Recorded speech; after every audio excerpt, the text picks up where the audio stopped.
Hey everyone and welcome.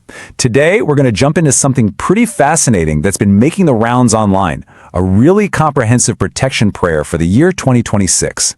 We're going to deconstruct it, look at its themes, its structure, and maybe what it says about the world we're living in right now. So, let's get right into it.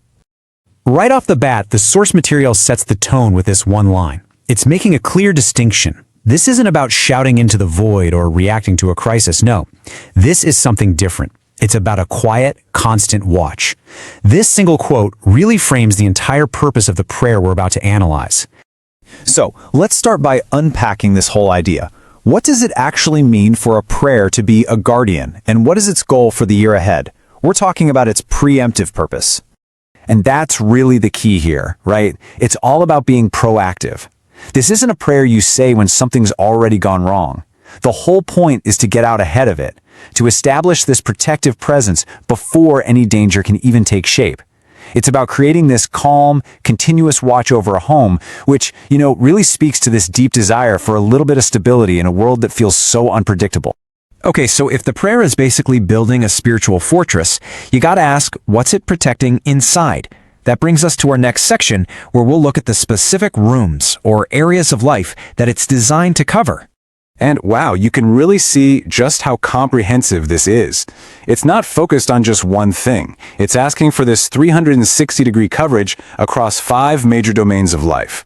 You've got the body, so health and strength, the mind for peace and clarity, the family, our relationships, finances, work and provision, and even the home itself, covering the atmosphere and physical safety.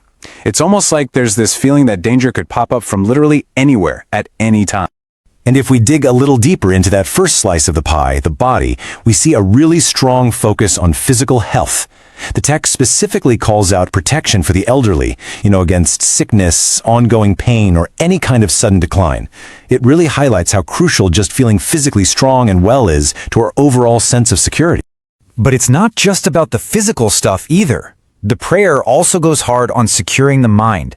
It explicitly names these internal battles we all face, things like fear, anxiety, that feeling of heaviness, or just plain confusion. The goal here is to block those things from ever taking root, to protect a person's inner peace. All right, so that naturally leads to the next question. What are the specific dangers this fortress is supposed to keep out? The prayer is surprisingly specific about the threats it sees, and they come from both inside of us and from the world outside. And this really breaks it down for us. On one side, you've got those internal burdens we just talked about. Fear, anxiety, discouragement, even things like inherited emotional patterns. But then look at the other side. The prayer also names these external, spiritual attacks. Things like demonic interference, witchcraft, hidden enemies, and this really interesting term, monitoring forces. So, you might be wondering, what exactly are these monitoring forces? Well, according to the source, the idea is that these aren't just random attacks. They're seen as these hidden enemies, maybe spiritual entities that actually watch you. They learn your patterns, your routines, and they wait. They wait for a moment when you're vulnerable, and that's when they choose to strike. Okay, so we know the threats. Now what about the defense? What are the tools this prayer actually calls on to build that fortress? Let's get into the divine arsenal. What's really interesting is how it builds this defense in layers, almost like you're fortifying a castle, step by step. First, it asks for a simple but firm shield around the home. Then it escalates, invoking the blood of Jesus for those deeper issues. After that, it calls for angelic protection, an active, unseen security force. And finally, it zooms out to ask for a protective hedge around the entire family line, past and future. You'll notice it specifically asks for blood-level protection. So what's that all about?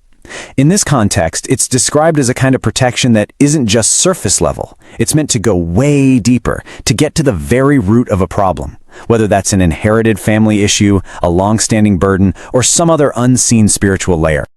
In this one line from the prayer, it just hits it perfectly. It captures the whole idea. It positions this particular defense as the ultimate authority, something that's meant to be more powerful, to speak louder than any internal struggle, like fear, or any external threat. So you've got all these threats, and all these layers of defense. But what's the end game? What's the whole point?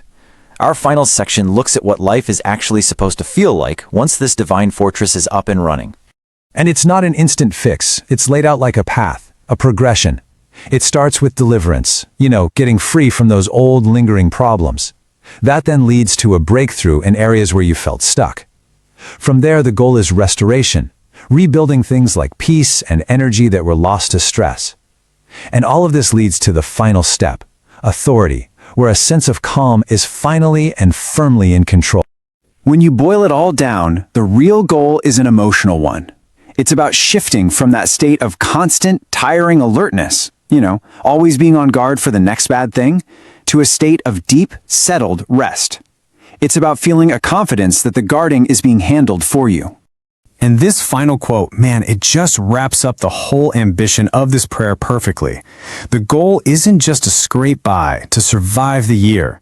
The vision is so much bigger than that. It's to be actively covered, to be delivered from burdens, and to be sustained no matter what comes. And that's what I want to leave you with. In a world that's so full of information, so much uncertainty and pressure, what is the powerful appeal of something like this, a prayer for a complete, all-encompassing divine fortress, really tell us about our modern anxieties? It's definitely something to think about.